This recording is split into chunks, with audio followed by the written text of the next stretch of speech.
तो बाजूचा माकड तोंड्या बोलतो कसा, महादेवाचीच इच्छा असावी, शेवटी नंदीवरच जगाचं पोट आहे.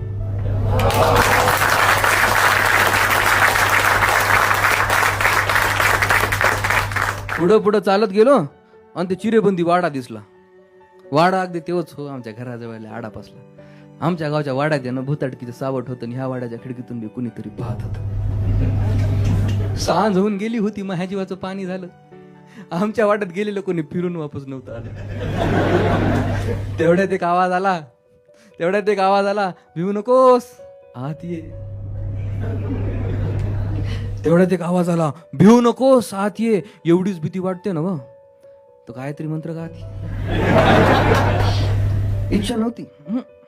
इच्छा नव्हती मध्ये जायची, पण पाय तिकडं चालू लागली. किर्र शांत रात्र ती मध्ये मृदुंग बोलू लागली. इच्छा नव्हती मध्ये जायची, पण पाय तिकडं चालू लागली. किर्र शांत रात्र ती मध्ये मृदुंग बोलू लागली. काळा कुट्ट तरी देख ना असा, कुणीतरी एकटाच मोर नाचतोय.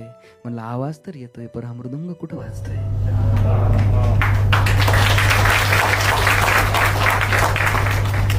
तर तेव्हा म्हणे तो काळ्या, तेव्हा म्हणे दूर तिकडं कुण्या गावी कुणीतरी माझी सय काढतय. तो काय म्हणे, दूर तिकडं कुण्या गावी कुणीतरी माझी सय काढतय. दिसाचं शिन घालवाया कुणीतरी ज्ञान बा तुकाराम जोडतो.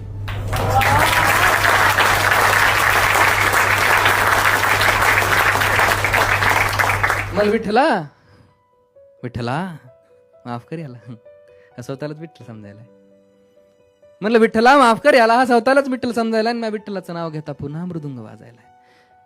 तेवढ्यात त्या पारावरल्या माकड तोंड्यांनी, आठवते ना, तेवढ्यात त्या पारावरल्या माकड तोंड्यांनी याला पांडू म्हणून हाक दिली. आलो रे हानम्या म्हणून त्याला विनाचण्यामधून जागेल.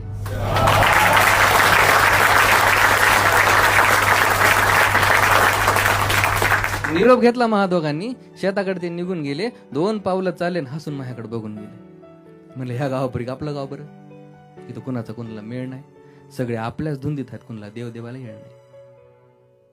रात्र आता दाटून आली, गारवा झोंबू लागला. तेवढ्यात वाटत समशान आलं, मा ठोका थांबू लागला. ओम नमः शिवाय म्हणत नाही समशानाच्या आत शिरलो. ओम नमः शिवाय म्हणत नाही समशानाच्या आत शिरलो. समशान शांतीच्या काहुरात न्या तेवढा मारायचा आवरलो. तिथल्याच्या कावाट्यावर एक जटापळलेला बाबा होता. डोळे मिटून निपचित एकाच पायावर उभा होता. बेल माहिती ना, बेलाच्या मधल्या पानागत त्या कपडावर जखम होती. म्हणलं बाबा नव अघोरी असावा म्हणून जवळ जायला जोखीम होती.